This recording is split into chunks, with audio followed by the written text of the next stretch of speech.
ॐ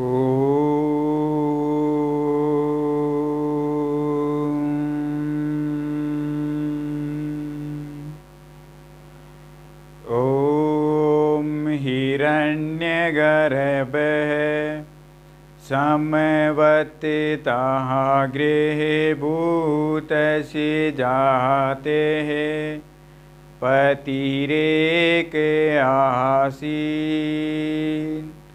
सदाधारे पृथिवीं द्यामुते कस्मै देवाय हविषाय विधेम कस्मै देवाय हविषाय विधेम कस्मै देवाय हविषाय विधेम। नमस्ते मित्रों, कैसे आप सब लोग? बढ़िया, मजे में। चलो, ईश्वर आपको सदैव खुश रखे, प्रसन्न रखे, आनंदित रखे और सदैव आप अपने कर्म पथ पर आगे बढ़ते रहे, ऐसी मैं आप सभी के लिए परमपिता परमेश्वर से कामना करता हूँ। विद्यार्थियों, जैसे कि हमारा जो पहला वीडियो था उसमें अपन ने हिंदी भाषा की जो विकास यात्रा थी उसके बारे में बात की थी। हिंदी भाषा की जो विकास यात्रा है, पहली भाषा कौन सी थी, मानी जो वैदिक संस्कृत से लेकर के जो आज जो हिंदी की जो स्थिति है वहाँ तक की बात अपन ने की थी। मानी वैदिक संस्कृत, फिर लौकिक, फिर पाली, फिर प्राकृत, फिर अपभ्रंश के जो 6 रूप मिलते हैं और उसके बाद जो हमारी हिंदी है इसकी के बारे में अपन ने बात की थी। उसके बाद हिंदी भाषा के जो निर्माणक तत्व है, या मैं कहूँ कि हिंदी भाषा के जो आधारभूत जो तत्व हैं उनके बारे में अपन ने बात की थी। माने कि हिंदी भाषा के आधारभूत तत्व कौन कौन से हैं, तो ध्वनि से लेकर के जो वाक्य की जो स्थिति थी वहाँ तक की अपन ने चर्चा की थी। माने कि ध्वनि, वर्ण, अक्षर, शब्द, पद और वाक्य के बारे में अपन ने चर्चा की थी। और उन्हीं में से आज अपन चर्चा करने वाले हैं जो हिंदी में सबसे महत्वपूर्ण जो टॉपिक, शुरुआती टॉपिक माना जाता है, हिंदी जो वर्णमाला है। हिंदी में कुल वर्ण कितने होते हैं, जो हिंदी वर्णमाला का अपन अध्ययन करेंगे और उसके बाद क्रमबद्ध रूप से जो टॉपिक धीरे धीरे जैसे वर्णमाला का अध्ययन करेंगे, उसके बाद वर्णमाला के बाद जो शब्द के बारे में चर्चा करेंगे, शब्दों के बाद वाक्य के बारे में चर्चा करेंगे और उसके बाद संधि, समास, उपसर्ग, प्रत्यय, जो भी जितने भी जो हमारे हिंदी के जो टॉपिक है उनके बारे में अपन अध्ययन करेंगे। आज अपन जो हिंदी वर्णमाला है उसके बारे में चर्चा करेंगे। वर्णमाला के हिंदी में कुल वर्णों की संख्या कितनी है, तो हिंदी में कुल वर्णों की संख्या को लेकर के मतभेद है। कुल वर्णों की संख्या वैसे अगर हिंदी शिक्षा केंद्रीय हिंदी निदेशालय 1967 के तहत अगर बात करें तो कुल वर्णों की संख्या 52 है। और हिंदी की जो लिपि है देवनागरी लिपि, इसके आधार पर अगर बात कर ली जाए तो भी कुल वर्णों की संख्या कितनी है, 52 है। लेकिन कहीं जगहों पर पुस्तकों में मिलता है कि कुल वर्णों की संख्या है वो कितनी है, तो कहीं जगह 44 मिलता है, लेकिन वो गलत है। हिंदी में कुल वर्णों की संख्या जो कि हिंदी देवनागरी लिपि के आधार पर 52 है। केंद्रीय हिंदी निदेशालय 1967 के तहत कुल वर्णों की संख्या कितनी है, तो कितनी है, 52 है। और इन्हीं 52 वर्णों के बारे में अपन चर्चा करेंगे। वैसे जो 52 वर्ण हैं, इनके अलावा जो आगत वर्णों की अगर बात कर ली जाए, क्योंकि हिंदी भाषा में जो 5 प्रकार के जो शब्द हैं, मुख्य रूप से 5 प्रकार के शब्द कौन कौन से, तत्सम, तद्भव, देशज, विदेशज और संकर्ष। विदेशज शब्दों का बहुत ज़्यादा महत्व है हिंदी में, और इसी कारण से विदेशज जो शब्द है, मानी अरबी फारसी के जो शब्द है, उनमें जो अरबी फारसी के जो शब्द है उनमें 5 प्रकार के जो वर्ण है जिसको अपन आगत वर्ण बोलते हैं, उनका भी प्रयोग होता है। और उनको अगर उन 5 वर्णों को अगर शामिल कर लिया जाता है तो ऐसी स्थिति में हिंदी में वर्णों की संख्या है वो कितनी हो जाती है, 57 हो जाती है। इन सभी के बारे में आज अपन चर्चा करेंगे। जो कुल वर्ण है, तो कुल वर्ण कितने हैं हिंदी में, तो कुल वर्णों की संख्या कितनी है, 52 हिंदी में। पहले मूल वर्ण कितने हैं, तो मूल वर्ण कितने हैं, 44। मूल वर्ण कितने हैं, 44। संयुक्त वर्ण कितने हैं, फिर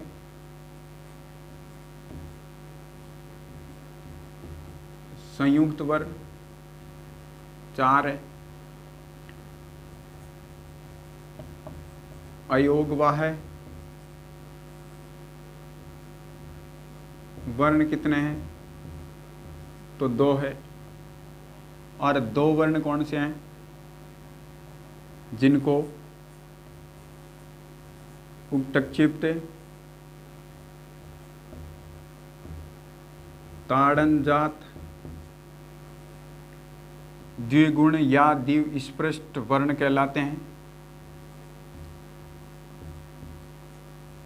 द्विगुण या द्विस्पृष्ट या द्विगुणित जो होते हैं वह कितने हैं? तो 2 वर्ण है।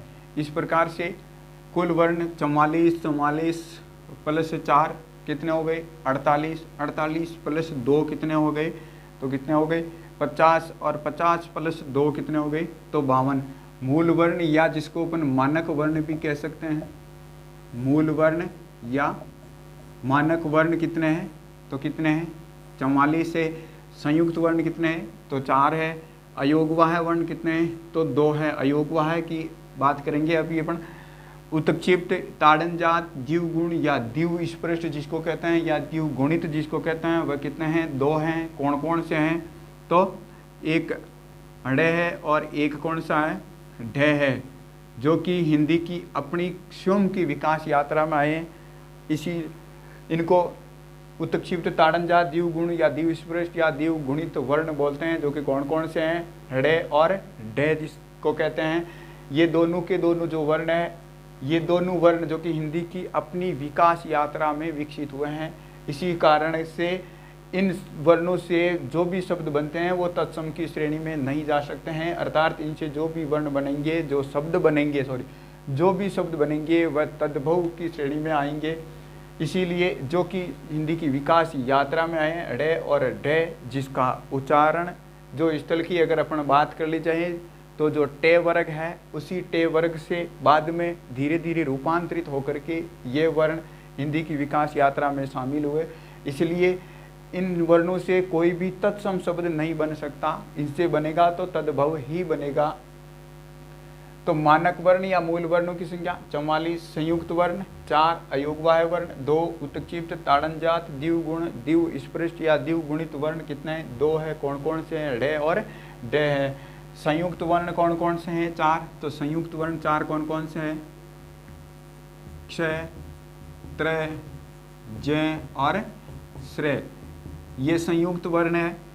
अयोगवाह वर्ण 2 कौन कौन से हैं? तो अनुस्वार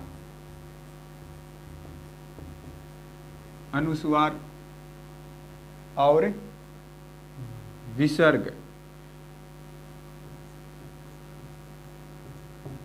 अनुस्वार और विसर्ग, ये कुल वर्ण कितने वर्ण हो गए? कुल वर्ण तो 52 वर्ण हो गए। तो कुल वर्णों की संख्या, कुल वर्ण कितने हैं? 52 है। अगर अरबी फारसी के जो 5 वर्ण है, अरबी फारसी के वर्णों को अगर प्रयोग कर लिया जाए तो 52 प्लस 5 कितने हो गए? तो 57 वर्ण। अरबी फारसी के 5 कौन कौन से हैं? क, ख, ग, ज और फ। क, ख, ग, ज और फ जो कि अरबी फारसी के शब्दों में प्रयुक्त होते हैं। जिस प्रकार से मैं शब्द लिख रहा हूँ, जैसे ये खैर लिखा है और एक ये खैर होता है, इसमें जो नुक्ता का चिन्ह लगाते हैं, ये जो नुक्ता के चिन्ह की जो परंपरा है, ये नुक्ता के चिन्ह वाली जो परंपरा है, यह परंपरा जो हिंदी साहित्य की दृष्टि से एक महत्वपूर्ण व्यक्ति का नाम मिलता है, राजा शिव प्रसाद सितारे हिंद, जो कि आधुनिक काल में भारतेंदु काल में सबसे महत्वपूर्ण कवि माने जाते हैं। उन्हीं के द्वारा हिंदी में नुक्ता की जो परंपरा है, इस जो नीचे वाली जो इसके बिंदी जो लगी हुई है, इस प्रकार की जो ये बिंदी लगी हुई है, इसी बिंदी को क्या बोलते हैं? नुक्ता का चिन्ह बोला जाता है। और इसकी शुरुआत किसके द्वारा की गई थी? तो राजा शिव प्रसाद सितारे हिंद, राजा शिव प्रसाद सितारे हिंद के द्वारा हिंदी में नुक्ता की परंपरा है, इसकी शुरुआत की गई थी। तो जिस प्रकार से एक खैर ये वाला है और एक खैर ये, अब इसमें नुक्ता का चिन्ह है, इसमें नुक्ता का चिन्ह नहीं है। इस खेर का मतलब क्या होता है, खेर का जो वृक्ष होता है, और इस खेर का मतलब क्या होता है, हालांकि होता है। जिस प्रकार से एक शब्द लिख रहा हूं मैं, एक कानून है और एक जो कानून ये है, इसमें जैसे मैंने ये नुक्ता का चिन्ह लगा दिया, तो नुक्ता का चिन्ह लगाते ये कानून ये हो गया, एक कानून, ये नुक्ता का क वर्ण जो कि नुक्ता के चिन्ह वाला है। तो इस कानून का मतलब क्या है, चूल्हा। इस कानून का मतलब क्या है, चूल्हा है। और इस कानून का मतलब क्या है, जो कि विधि वाला जो कानून है, इसका मतलब। तो केवल मात्र जो अरबी फारसी के शब्दों में नुक्ता का चिन्ह लगाते ही पूरा शब्द है, इस शब्द का अर्थ ही बदल जाता है। तो इसका भी सबसे ज़्यादा महत्वपूर्ण स्थान है, जो कि आगत वर्ण है अरबी और फारसी के। अब अरबी और फारसी, हालांकि अरबी और फारसी दोनों अलग अलग भाषाएं हैं, लेकिन इनको सम्मिलित रूप से अरबी फारसी के क्यों बोलते हैं, तो अरबी और फारसी दोनों की जो लिपि है वो एक है, एक समान लिपि होने के कारण इनको क्या बोलते हैं, अरबी और फारसी के जो वर्ण है या अरबी फारसी के जो शब्दों में प्रयुक्त होते हैं, क, ख, ग, ज और फ है, जो कि फ वर्ण जो कि दंतोष्ठ इसका उच्चारण स्थान है। बाकी जो उच्चारण स्थानों की अपन जब बात करेंगे सभी के, तो इस प्रकार से कुल वर्णों की संख्या कितनी हो गई, 57 हो गई। तो मूल वर्ण 44 है, संयुक्त वर्ण कितना है, 4 है, अयोगवाह वर्ण कितना है, 2 है, अनुस्वार और विसर्ग। हालांकि संस्कृत की दृष्टि से अगर बात करें तो जो अयोगवाह वर्ण संस्कृत में 4 होते हैं, हिंदी में 2 ही होते हैं, अनुस्वार और विसर्ग। और एक दृष्टि से अगर अयोगवाह वर्णों में अगर अपन बात करें अनुस्वार और विसर्ग, विसर्ग को अगर ना लिखे तो कोई बात नहीं, लेकिन अनुस्वार के बिना पूरी की पूरी हिंदी है अधूरी है। फिर उत्क्षिप्त ताड़नजात द्विगुण है, जो कि 2 है, ड़ और ड है। फिर कुल वर्ण हो गए 52। इन जो वर्ण है अरबी फारसी वाले जो वर्ण है, इनको अगर शामिल कर लिया जाता है पांचों को, तो ऐसी स्थिति में कुल वर्णों की संख्या कितनी हो जाती है, 57 हो जाती है। तो कहीं पर भी किसी भी प्रकार की समस्या नहीं रहनी चाहिए। कुल वर्णों की बात है तो, और यही कुल वर्ण किसके आधार पर है, हिंदी जो केंद्रीय निदेशालय 1967 के तहत कुल वर्णों की संख्या कितनी है, तो 52 है। और हिंदी की जो देवनागरी लिपि है उसके आधार पर भी कुल वर्णों की संख्या कितनी है, तो 52 है। तो कुल वर्णों की संख्या की अगर बात आए तो कितनी है, 52 है। मूल वर्णों की बात अगर कर ली जाए तो कितने हैं, तो 44 है। अब मूल वर्ण 44 कौन कौन से हैं उसके बारे में अभी अपन बात करेंगे। जिस प्रकार से कुल वर्ण जो कि 44 जो मूल वर्ण है, अब 44 मूल वर्णों में 11 तो स्वर, 11 तो है स्वर, और 33 क्या है, व्यंजन। इनको अगर मिला दिया जाए तो ऐसी स्थिति में 11 + 33 कितने हो गए, 44। तो मूल वर्ण या मानक वर्ण कितना है, 44 है। संयुक्त वर्ण 4 है, अयोगवाह वर्ण 2 है। संस्कृत में अयोगवाह वर्ण 4 होते हैं, अनुस्वार, विसर्ग और 2 और कौन कौन से हैं, तो एक जीवामूलीय वर्ण होते हैं और एक उपदमानीय जो वर्ण होते हैं। तो इस प्रकार से अयोगवाह वर्णों की संख्या संस्कृत में 4 हो गई। उत्क्षिप्त ताड़नजात द्विगुण जो कि 2 है, ड़ और ढ, जो कि हिंदी की विकास यात्रा में शामिल हुए थे। कुल वर्णों की संख्या 52 है। अरबी फारसी वाले वर्णों को अगर शामिल कर लिया जाए तो कितने हो गए, 57 वर्ण हो गए। तो कुल वर्ण 52 है, मूल या मानक वर्णों की संख्या कितनी है, तो 44 है। यह है हिंदी में कुल वर्णों को लेकर के। अब अपन बात करेंगे हिंदी में वर्णों के प्रकार कितने होते हैं, तो वर्ण कितने प्रकार के होते हैं, तो वर्ण 3 प्रकार के होते हैं। कौन कौन से वर्ण होते हैं, एक स्वर, व्यंजन और विसर्ग। स्वर, व्यंजन और स्वर, व्यंजन और जो अयोगवाह वर्ण है।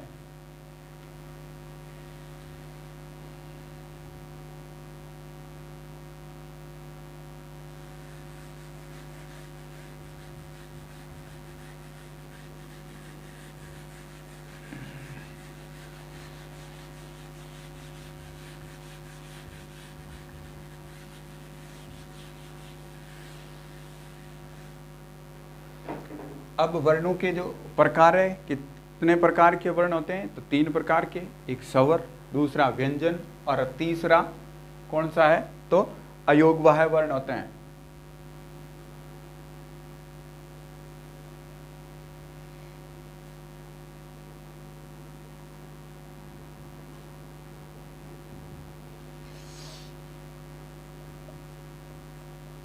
स्वर, व्यंजन और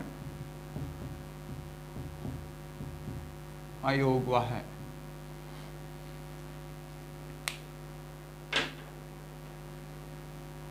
स्वर कितने हैं? तो 11 हैं। व्यंजन कितने हैं? 33 है। और अयोगवाह कितने हैं? तो 2 है। स्वर 11, व्यंजन 33, अयोगवाह 2 है।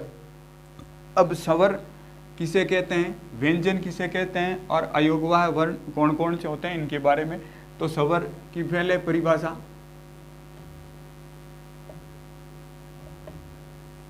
स्वरों के बारे में आपने अगर समझ करते के जो महाभाष्यकार का नाम सुना होगा पतंजलि, उन्होंने स्वरों के बारे में कहा था कि स्वयं राजन्ते इति स्वरा, स्वयं राजन्ते इति स्वरा, अर्थात जो स्वयं ही उच्चारित हो, जिनके उच्चारण में अन्य वर्णों की मानी व्यंजनों की सहायता न लेनी पड़े, वह तो क्या होते हैं? स्वर होते हैं।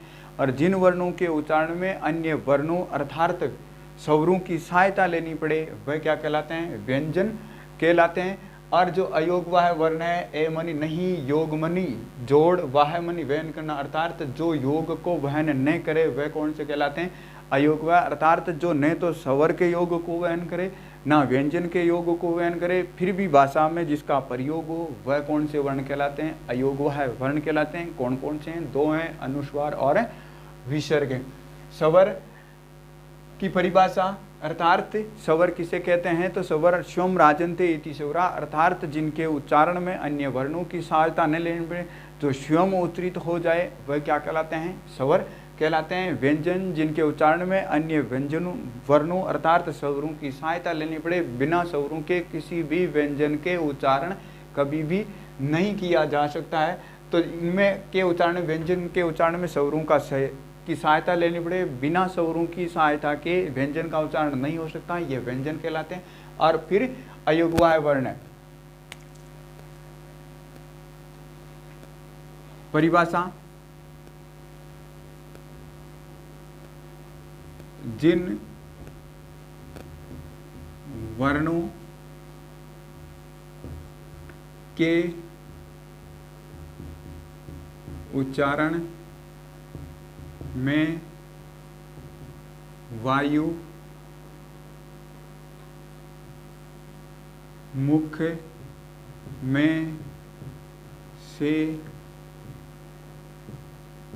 बिना रुकावट के बाहर निकल जाए, जिन वर्णों के उच्चारण में वायु मुख में से बिना रुकावट के बाहर निकल जाए,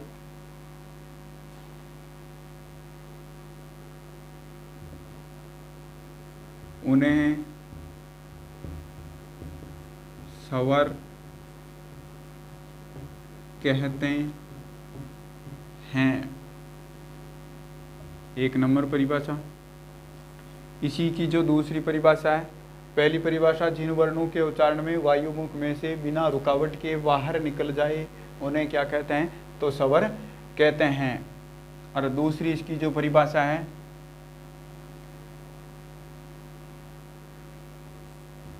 वे वर्ण जिनके या जिनका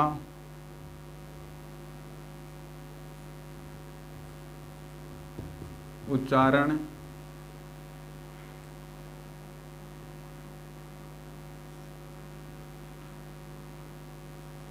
अन्य बिना किसी अन्य वर्ण की या वर्णों की, वे वर्ण जिनका उच्चारण बिना किसी अन्य वर्णों की, अन्य वर्णों मानी व्यंजनों की,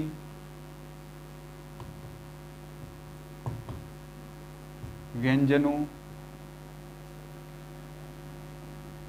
की सहायता के बिना हो जाए। वे वर्ण जिनका उच्चारण बिना किसी अन्य वर्णों अर्थात व्यंजनों की सहायता के बिना हो जाए या फिर किया जाए, हो जाए, वे स्वर कहलाते हैं। अर्थात वे वर्ण जिनका उच्चारण बिना किसी अन्य वर्णों की सहायता के जिसका उच्चारण हो जाए वे क्या कहलाते हैं? स्वर कहलाते हैं। और जिन वर्णों के उच्चारण में वायु मुख में से बिना रुकावट के बाहर निकल जाए उन्हें क्या कहते हैं? स्वर कहते हैं। ये तो है जो स्वर की जो परिभाषा।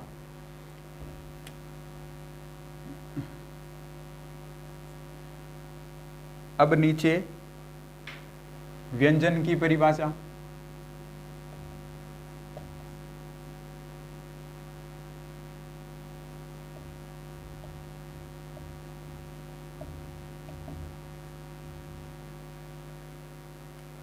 है जैसे का जैसा इसका जो उल्टा हो जाएगा, अर्थात जिन वर्णों के उच्चारण में वायु मुख में से बिना रुकावट के बाहर निकल जाए उन्हें तो स्वर कहते हैं, और जिन वर्णों के उच्चारण में वायु मुख में से रुकावट के साथ बाहर निकले उन्हें क्या कहते हैं? व्यंजन कहते हैं।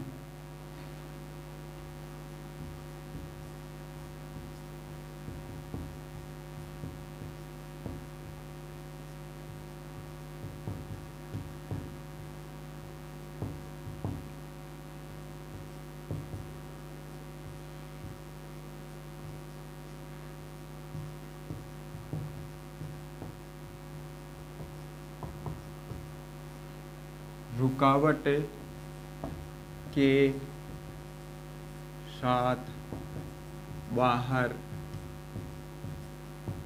निकले उन्हें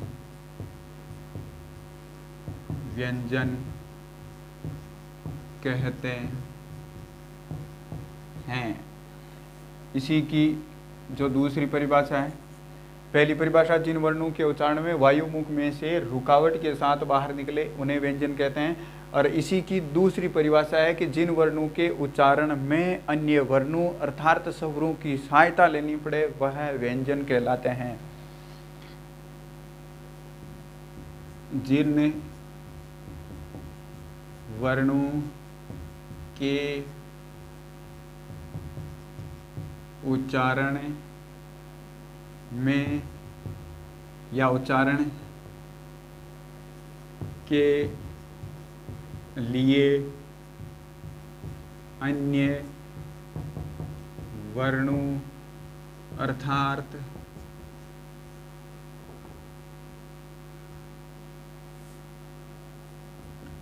स्वरों की सहायता लेनी पड़े या स्वरों की सहायता से जिसका उच्चारण हो उन्हें व्यंजन कहते हैं। व्यंजन, तो व्यंजन की परिभाषा जिन वर्णों के उच्चारण में वायु मुख में से बिना रुकावट के बाहर निकले उन्हें व्यंजन कहते हैं। वायु मुख में से रुकावट के साथ बाहर निकले उन्हें व्यंजन कहते हैं, और जिन वर्णों के उच्चारण के लिए अन्य वर्णों अर्थात स्वरों की सहायता लेनी पड़े उन्हें क्या कहते हैं? व्यंजन कहते हैं। परिभाषा दोनों परिभाषा है, स्वर की परिभाषा क्या है और व्यंजन की परिभाषा क्या है। तो स्वर की परिभाषा जिन वर्णों के उच्चारण में वायु मुख में से बिना रुकावट के बाहर निकल जाए उसे क्या कहते हैं? स्वर कहते हैं। और वे वर्ण जिनका उच्चारण बिना किसी अन्य वर्णों की सहायता के बिना किया जाए, अर्थात वे वर्ण जिनका उच्चारण बिना किसी अन्य वर्णों की सहायता के हो जाए वे क्या कहलाते हैं? स्वर कहलाते हैं।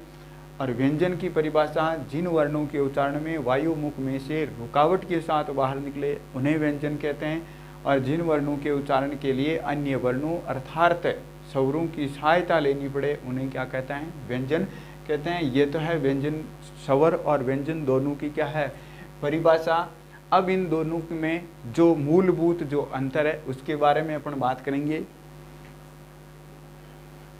इसका स्क्रीनशॉट ले लो। परिभाषा स्वर और व्यंजन दोनों की परिभाषा का जिन वर्णों के उच्चारण में वायु मुख में से बिना रुकावट के बाहर निकले उन्हें तो स्वर कहते हैं, और वे वर्ण जिनका उच्चारण बिना किसी अन्य वर्णों की सहायता के हो जाए स्वर कहते हैं कहलाते हैं। और व्यंजन किसे कहते हैं तो जिन वर्णों के उच्चारण में वायु मुख में से रुकावट के साथ बाहर निकले उन्हें व्यंजन कहते हैं, और जिन वर्णों के उच्चारण के लिए अन्य वर्णों अर्थात स्वरों की सहायता लेनी पड़े उन्हें क्या कहते हैं व्यंजन कहते हैं। ये तो है इन दोनों की परिभाषा।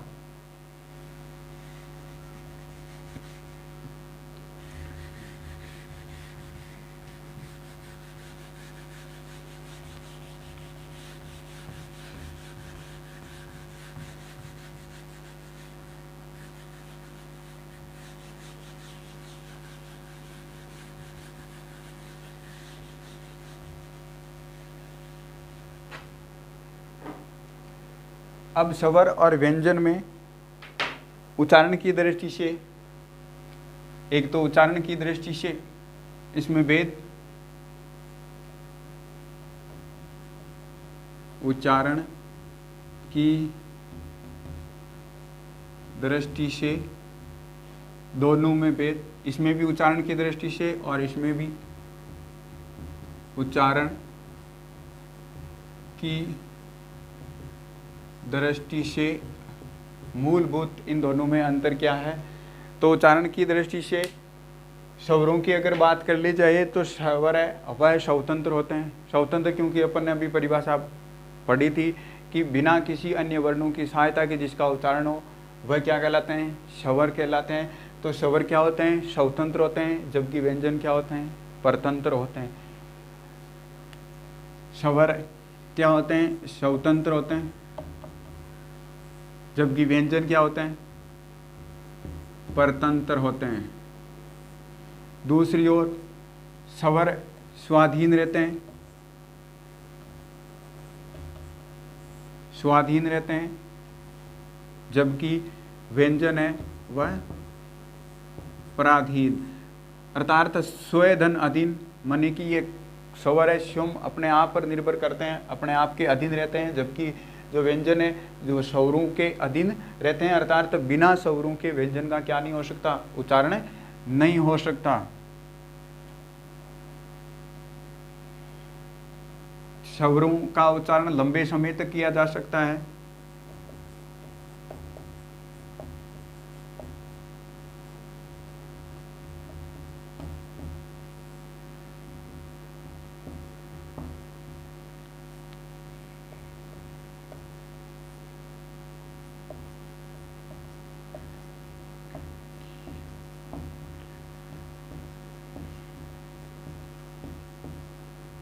जबकि व्यंजनों का उच्चारण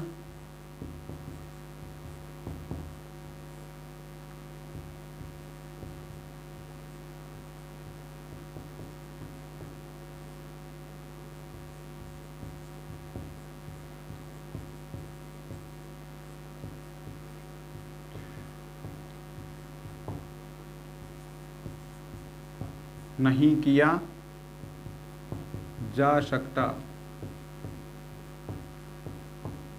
अर्थात स्वरों का उच्चारण लंबे समय तक किया जा सकता है, जबकि व्यंजनों का उच्चारण है वो लंबे समय तक नहीं किया जा सकता। मानी स्वर है स्वतंत्र होते हैं, जबकि व्यंजन परतंत्र होते हैं।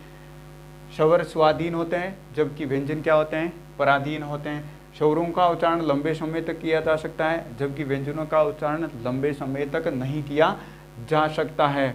दूसरी बात, अगर स्वरों के और व्यंजनों के बारे में स्वर तंत्रियों में कंपन की दृष्टि से अगर अपन बात करें, अर्थात श्वास की दृष्टि से अगर बात करें, तो जो स्वर है वह घोष होते हैं। स्वर क्या होते हैं? सभी स्वर घोष होते हैं।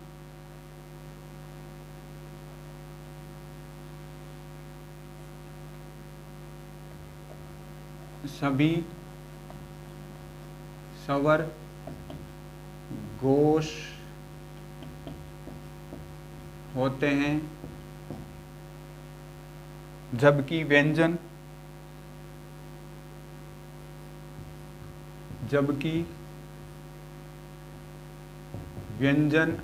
और व्यंजन भी कैसे, स्वर सहित जो व्यंजन है, जबकि व्यंजन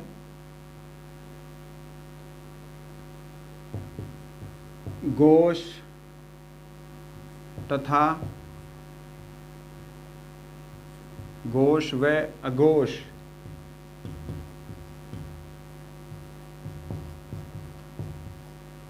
दोनों होते हैं। इसके अलावा प्राण या वायु के आधार पर सभी स्वर अल्प प्राण होते हैं, जबकि व्यंजन अल्प प्राण व महाप्राण दोनों होते हैं। सभी स्वर घोष होते हैं, जबकि व्यंजन घोष व अघोष दोनों होते हैं। सभी स्वर अल्प प्राण होते हैं, जबकि व्यंजन अल्प प्राण एवं महाप्राण दोनों होते हैं। स्वर आक्षरिक होते हैं, आक्षरिक मनी की अक्षर होते हैं, जबकि व्यंजन अनाक्षरिक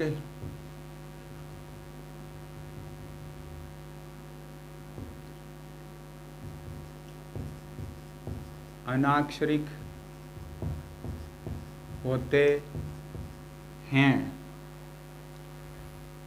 इसके अलावा स्वर स्वतंत्र होते हैं, स्वाधीन होते हैं, स्वरों का उच्चारण लंबे समय तक किया जा सकता है। सभी स्वर घोष होते हैं, सभी स्वर अल्पप्राण होते हैं, स्वर आक्षरिक होते हैं, स्वर अक्षर और वर्ण दोनों होते हैं। स्वर अक्षर एवं वर्ण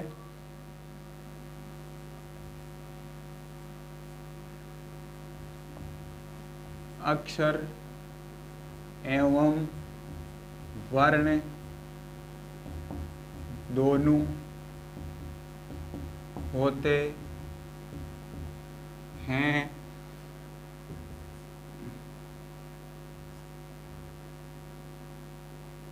जबकि व्यंजन वर्ण तो होते हैं, लेकिन अक्षर नहीं होते हैं। यह स्वर और व्यंजन में जो मूलभूत अंतर है, माने कि स्वर स्वतंत्र होते हैं, अर्थात स्वतंत्र में स्व उपसर्ग है, सु नहीं है, स्व उपसर्ग है, और स्वाधीन में स्व धन अधीन, परतंत्र में पर उपसर्ग है, पराधीन में पर अधि और ईन है। स्वरों का उच्चारण लंबे समय तक किया जा सकता है। जिस प्रकार से स्वरों का अगर उच्चारण किया जाए तो उच्चारण की दृष्टि से अगर देखें तो स्वरों का उच्चारण लंबे समय तक किस प्रकार से जिसका उच्चारण करते हैं, ए आ ई, इस प्रकार से स्वरों का उच्चारण लंबे समय तक किया जा सकता है, लेकिन व्यंजनों का उच्चारण लंबे समय तक नहीं किया जा सकता है। जिस प्रकार से जो के व्यंजन है इसका उच्चारण केवल मात्र कम समय के लिए, माने कि लंबे समय तक इसका उच्चारण नहीं हो सकता, माने कई बोला जा सकता है।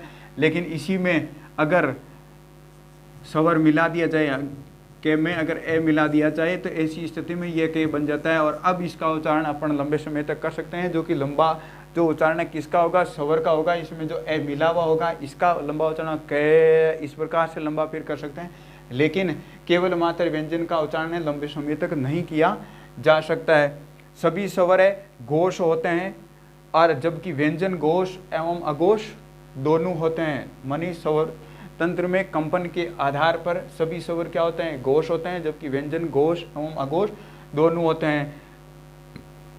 प्राण या वायु के आधार पर की अगर बात कर दी जाए तो सभी स्वर क्या होते हैं? अल्प प्राण होते हैं। माने कि एक तो जो घोष वर्ण है और जो अघोष वर्ण है, वैसे दोनों की स्थितियों के बारे में कि घोष क्या होता है और अघोष क्या होता है, जब अपन व्यंजनों की जब बात करेंगे उस समय घोष और अघोष अल्प प्राण और महाप्राण। अल्प प्राण अर्थात श्वास की मात्रा कम जो लगती है वह अल्प प्राण होते हैं, और जिसमें श्वास की मात्रा अधिक लगती है वह महाप्राण कहलाते हैं। घोष वर्ण वे होते हैं जिसमें स्वर तंत्रियों में कंपन होता है, वह घोष, उसे घोष कहते हैं, और स्वर तंत्रियों में कंपन नहीं होता है वह क्या कहलाता है? अघोष कहलाता है।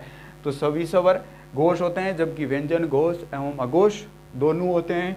सभी स्वर अल्प प्राण होते हैं, जबकि व्यंजन अल्प प्राण एवं महाप्राण दोनों होते हैं। स्वर अक्षरिक होते हैं, माने कि अक्षर होते हैं, जबकि व्यंजन अनाक्षरिक होते हैं। स्वर अक्षर एवं वर्ण दोनों होते हैं, जबकि व्यंजन वर्ण तो होते हैं लेकिन अक्षर नहीं होते हैं। यह है इनमें मूलभूत अंतर। माने स्वर क्या होते हैं? स्वतंत्र होते हैं, जबकि व्यंजन परतंत्र होते हैं। स्वर स्वाधीन होते हैं, जबकि व्यंजन पराधीन होते हैं। स्वरों का उच्चारण लंबे समय तक किया जा सकता है, जबकि व्यंजनों का उच्चारण लंबे समय तक नहीं किया जा सकता है। सभी स्वर घोष होते हैं, जबकि व्यंजन घोष एवं अघोष दोनों होते हैं। सभी स्वर अल्प प्राण होते हैं, जबकि व्यंजन अल्प प्राण एवं महाप्राण दोनों होते हैं। स्वर अक्षरिक होते हैं, जबकि व्यंजन अनाक्षरिक होते हैं। स्वर अक्षर एवं वर्ण दोनों होते हैं, जबकि व्यंजन वर्ण तो होते हैं लेकिन अक्षर नहीं होते हैं। ये स्वर और व्यंजन में मूलभूत अंतर है। स्वर और व्यंजन दोनों की परिभाषा होगी। इनमें जो मूलभूत जो अंतर है उसके बारे में अपन ने बात कर ली है। अब केवल मात्र अपनी जो अयोगवा है जो वर्ण है उसके बारे में बात करेंगे। अयोगवा है जो वर्ण है वह कौन से वर्ण होते हैं? तो इसका आप स्क्रीनशॉट ले लीजिए, मैं मिटा रहा हूँ इनको। स्वर और व्यंजन में मुझे नहीं लगता कहीं पर भी आपके किसी भी प्रकार की कोई समस्या हो सकती है। कुल वर्णों को लेकर के समस्या नहीं होनी चाहिए। कुल वर्ण कितने होते हैं? वर्णों के जो प्रकार है कि स्वर, व्यंजन और अयोगवा है। अब स्वरों की जो स्थिति के बारे में अपन ने बात कर ली है, व्यंजनों की बात कर ली है। अब जो अयोगवा है जो वर्ण है उसके बारे में बात करेंगे।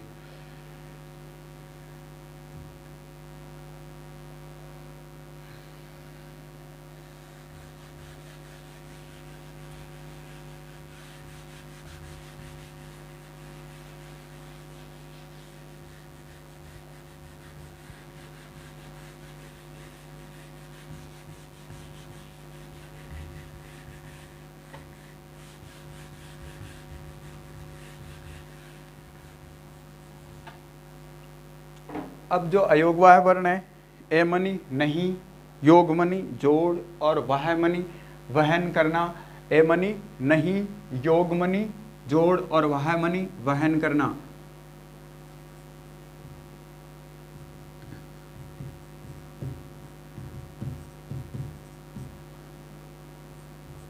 ए मनी नहीं जो कि निषेधवाचक है, निषेधवाचक है।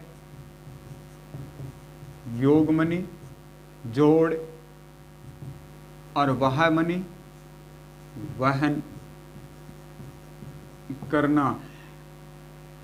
ए मनी नहीं, योग मनी जोड़ा या जोड़ और वाह मनी वहन करना। हाँ, ये ध्यान रखना विशेष तौर से यहाँ पे संधि नहीं है, केवल मात्र संयोग है। संधि व्यंजन में वीधन अंजन स्वर में संधि है। सूधन अर के योग से स्वर बनता है, सूधन अर के योग से स्वर बनता है। व्यंजन वीधन अंजन के योग से व्यंजन बनता है। अयोगवा है, यहाँ पर संधि नहीं है। ए मनी नहीं जो कि निषेध नकारात्मक अर्थ देता है। योग मनी जोड़, वाह मनी वहन करना, अर्थात जिसके योग को वहन ना करना, किसी जिसके योग को वहन ना करना, किसके योग को वहन ना करना, तो वह वर्ण जो न तो स्वर के योग को वहन करे और ना व्यंजन के योग को वहन करे, लेकिन फिर भी भाषा में जिनका प्रयोग हो वह क्या कहलाते हैं? अयोगवाह वर्ण कहलाते हैं।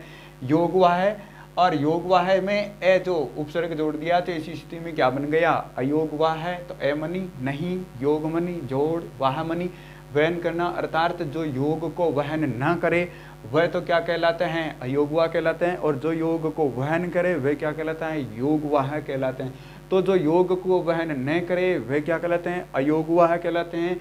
अर्थात किनके योग को, अर्थात जो न तो स्वर के योग को वहन करे और ना ही व्यंजन के योग को वहन करे वह के, लेकिन फिर भी उनका भाषा में प्रयोग हो, वह कौन से वर्ण कहलाते हैं, अयोगवाह वर्ण कहलाते हैं। अयोगवाह वर्ण कौन कितने हैं, तो 2 है। हिंदी में अयोगवाह वर्ण कितने हैं, 2 हैं। मुख्य रूप से सबसे ज़्यादा प्रयोग हिंदी में अयोगवाह में भी कौन से वर्ण का प्रयोग होता है, तो ऐसी स्थिति में अनुस्वार का प्रयोग होता है। विसर्ग का प्रयोग केवल नाम मात्र स्थितियों में विसर्ग का प्रयोग होता है, लेकिन ज़्यादातर संस्कृत के जो शब्द हैं उनके साथ जो विसर्ग है उनका प्रयोग सबसे ज़्यादा होता है। संस्कृत के ज़्यादातर जो शब्दों के साथ विसर्ग का प्रयोग होता है। दूसरी बात, अयोगवाह वर्ण हिंदी में 2 होते हैं, जबकि संस्कृत में अयोगवाह वर्णों की संख्या 4 है। विशेष तौर से ध्यान रखना कि अयोगवाह जो वर्ण है हिंदी में की दृष्टि से बात कर ली जाए तो हिंदी में अयोगवाह वर्णों की संख्या 2 है, अनुस्वार और विसर्ग, लेकिन संस्कृत में अयोगवाह वर्णों की संख्या 4 है। कौन कौन से वर्ण है, अनुस्वार, विसर्ग, जीवामूल्य और उपदमानीय जो वर्ण हैं कौन कौन से हैं, तो अनुस्वार, विसर्ग, जीवामूल्य और उपदमानीय जो वर्ण है, तो अयोगवाह वर्ण संस्कृत में 4, हिंदी में कितने हैं, तो 2 है। एमनी नहीं, योगमनी जोड़, वाहमनी वहन करना, अर्थात जिसके योग को वहन ना करे वह क्या कहलाते हैं, अयोगवाह। अर्थात जो न तो स्वर के योग को वहन करे ना व्यंजन के योग को वहन करे, फिर भी जिनका भाषा में प्रयोग हो वह कौन से वर्ण कहलाते हैं, अयोगवाह वर्ण कहलाते हैं। अयोगवाह वर्ण कौन कौन से हैं, एक अनुस्वार है और दूसरा कौन सा है, विसर्ग है।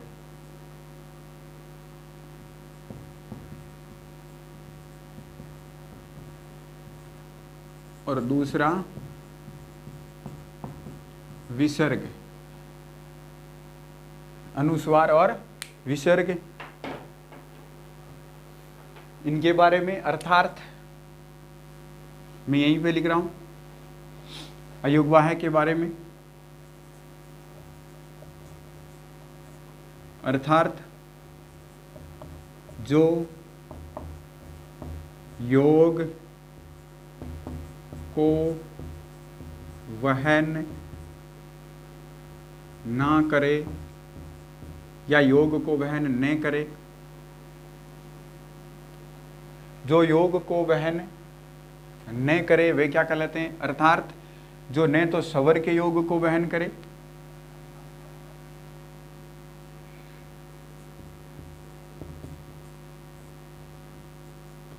जो न तो स्वर के योग को वहन करे और न व्यंजन के योग को वहन करे, लेकिन फिर भी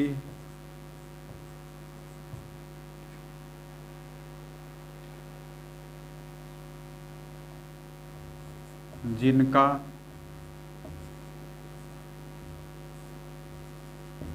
भाषा में प्रयोग हो उन्हें अयोगवाह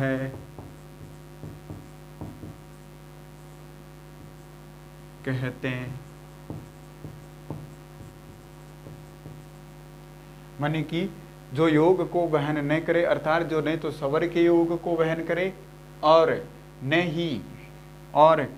ही व्यंजन के योग को वहन करे, फिर भी जिनका भाषा में प्रयोग हो उन्हें क्या कहते हैं, अयोगवाह कहते हैं। अयोगवाह वर्णों की विशेष तौर से ध्यान रखना, माने कि अयोगवाह वर्ण कौन से होते हैं, तो कौन कौन से होते हैं, तब तो हिंदी में वर्ण अयोगवाह वर्ण 2 होते हैं, कौन कौन से, अनुस्वार और विसर्ग। लेकिन संस्कृत की अगर बात कर ली जाए तो संस्कृत में 4 होते हैं, अनुस्वार, विसर्ग, जिह्वा मूल्य और एक उपध्मानी होता है।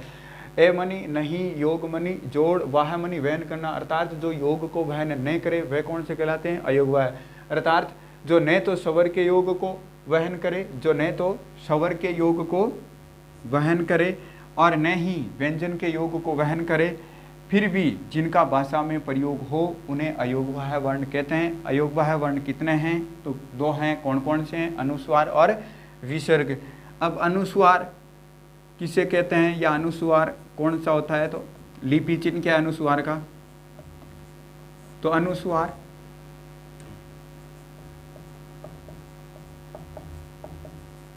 अयोगवाह है।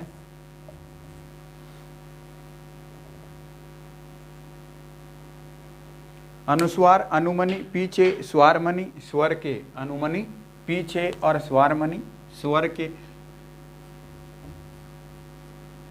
अनुमनि पीछे, स्वारमणि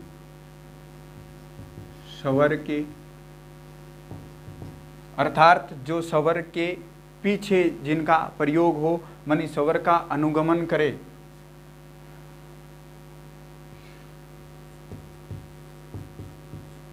अर्थात जो स्वर के पीछे प्रयुक्त हो, यानी स्वर का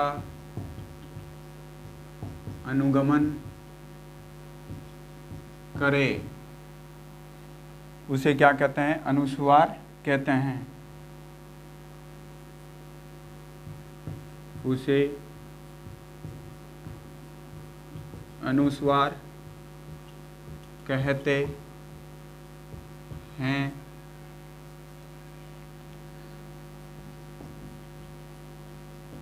अनुस्वार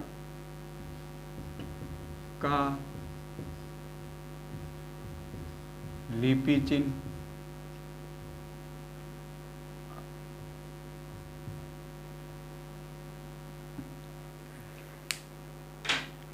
अनुस्वार का जो लिपि चिन्ह है वह इस प्रकार का होता है।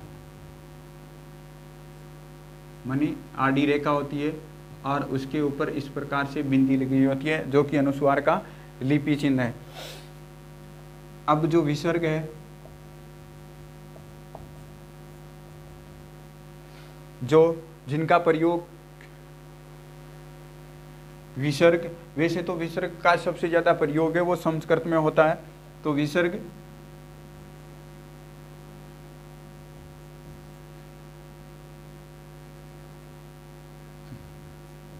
जिसका प्रयोग स्वर के आगे 2 बिंदु माने कि ऊपर नीचे, जिसका प्रयोग स्वर के आगे 2 बिंदु माने ऊपर नीचे के रूप में हो, विसर्ग